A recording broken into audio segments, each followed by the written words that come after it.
En este vídeo hablaremos sobre los inicios de la ventilación mecánica y cómo ha evolucionado hasta la actualidad.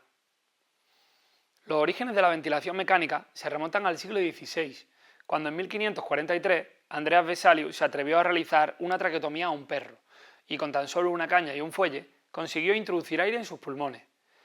Esto podría considerarse el inicio de la ventilación mecánica actual, pues quedó demostrado que la respiración podía sustituirse de forma artificial para mantener la vida. Ya en el año 1744, William Toshack describió el caso de un minero aparentemente muerto que tras recibir ventilaciones boca a boca acabó recuperando el pulso y la conciencia. Este hito sería el precursor de la ventilación manual y pasaría a la historia de los récords Guinness como la primera resucitación boca a boca, siendo la semilla de la reanimación cardiopulmonar que hoy conocemos.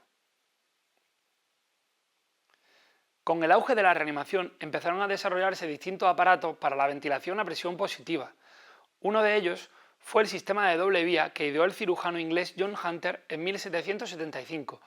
La idea era sencilla: por una vía entraba aire fresco y por la otra salía el aire exhalado. Más adelante, este sistema fue modificado por Charles Kite, que añadió válvulas en los fuelles para limitar el volumen de aire a unos 500 mililitros, acercándonos a lo que hoy llamamos volumen corriente. En 1780, Chausier desarrolló un sistema portátil con una bolsa reservorio y una mascarilla facial, pensada para mejorar el sellado y evitar la pérdida de aire cuando se ventilaba con fuelles a través de la boca.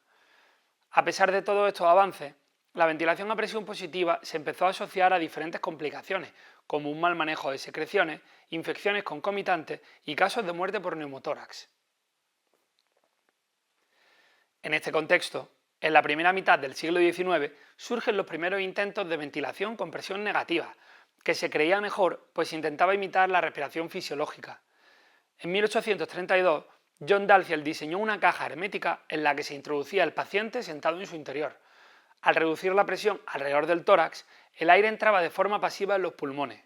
Años después, en 1864, Alfred Jones patentó en Estados Unidos el primer respirador de tipo tanque, con un diseño muy similar al de Dalziel. Este se utilizó para tratar el asma, la bronquitis y la depresión respiratoria. Una década después, Guayez presentaría en París su pulmón artificial llamado espiróforo, un cilindro metálico en el que se introducía por completo al paciente con excepción de la cabeza. A pesar de sus detractores, la corriente de los defensores de la ventilación a presión positiva seguía avanzando paralelamente. En 1896, Taffier y Hallion defendían la insuflación de aire a través de la laringe o tráquea para conseguir la distensión del pulmón. En 1900, Mata diseñó un dispositivo que permitía ventilar al paciente con presión positiva y administrar oxígeno cloroformo durante la respiración artificial. Durante la primera mitad del siglo XX continuó el predominio de la ventilación a presión negativa y se desarrollaron diferentes modelos.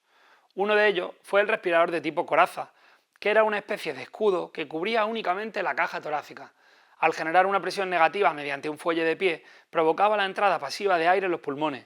Entre ellos destacó el biomotor de Eisenmenger, fabricado en 1904, que sustituía el fuelle por un motor eléctrico. En ese mismo año, Sauerbruch presentó su cámara a presión negativa, dentro de la cual se podía llevar a cabo cirugías de la cavidad torácica sin que se produjera el colapso del pulmón, lo cual fue muy importante para enfermos con tuberculosis. En 1907, Drager creó el pulmotor, un sistema de ventilación que creaba de forma alterna presión positiva y negativa en las vías aéreas y funcionaba con oxígeno a presión.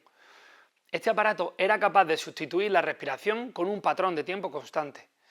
Pocos años después, Geertz demostró por medio de experimentación animal la superioridad de la ventilación artificial por insuflación rítmica en comparación con la cámara a presión negativa de Sauerbruch. El auge de la ventilación por presión negativa llegaría después de que en 1927 Drinker y Shaw desarrollaran el pulmón de acero. Tras probarlo exitosamente en un gato paralizado con curares, empezaron a usarlo en humanos al año siguiente, convirtiéndose en el tratamiento fundamental de pacientes con parálisis respiratoria, especialmente durante las epidemias de poliomielitis del siglo XX. A partir de las observaciones de Geertz, en 1933 se diseña el aparato de Fregner Crawford Anderson, una máquina de anestesia que proporcionaba ventilación positiva intermitente. Este aparato fue el resultado de la combinación de un aparato de anestesia de la compañía AGA con el Spiropulsator, un ventilador diseñado por Fregner que era capaz de administrar anestésicos volátiles durante la ventilación mecánica. Una década después, Mork, un médico danés, rediseñó el modelo tras llegar a Estados Unidos, creando el primer ventilador de este país en tener un fuelle en forma de concertina para leer el volumen corriente. Durante la epidemia de polio de 1952 en Copenhague, Björn Ibsen detectó que los pulmones de acero y los respiradores con presión negativa no permitían un control adecuado de la ventilación, dificultaban el acceso al paciente y no evitaban la retención de dióxido de carbono. Al observar hipertensión y taquicardia en sus pacientes, comprendió que muchos de ellos fallecían por insuficiencia respiratoria hipercápnica. Ante el colapso sanitario, sustituyó la ventilación a presión negativa por una modalidad de ventilación con presión positiva, organizando una ventilación manual con bolsa masiva realizada por más de 1.500 estudiantes. Esta intervención salvó innumerables vidas y supuso el inicio de la medicina intensiva moderna, marcando el declive definitivo de la ventilación a presión negativa. En 1953, Carl Engström marcaría otro punto de inflexión en la historia de la ventilación mecánica al desarrollar un respirador capaz de ventilar a presión positiva a los enfermos de polio. Mediante un émbolo accionado por un motor eléctrico, generaba ciclos respiratorios de forma controlada. Este sistema dejaba definitivamente atrás la presión negativa del pulmón de acero y permitía, por primera vez, controlar de forma precisa parámetros como la presión, la frecuencia respiratoria y el volumen tidal. En 1955 se usó por primera vez la ventilación mecánica invasiva en el Hospital General de Massachusetts, sellando definitivamente el uso del tubo endotraqueal y la ventilación a presión positiva. A partir de los años 70, la introducción de los microprocesadores marcó una evolución exponencial de la ventilación mecánica. Desde entonces, los ventiladores se han ido volviendo más precisos, más seguros y capaces de adaptarse a la fisiología de cada paciente.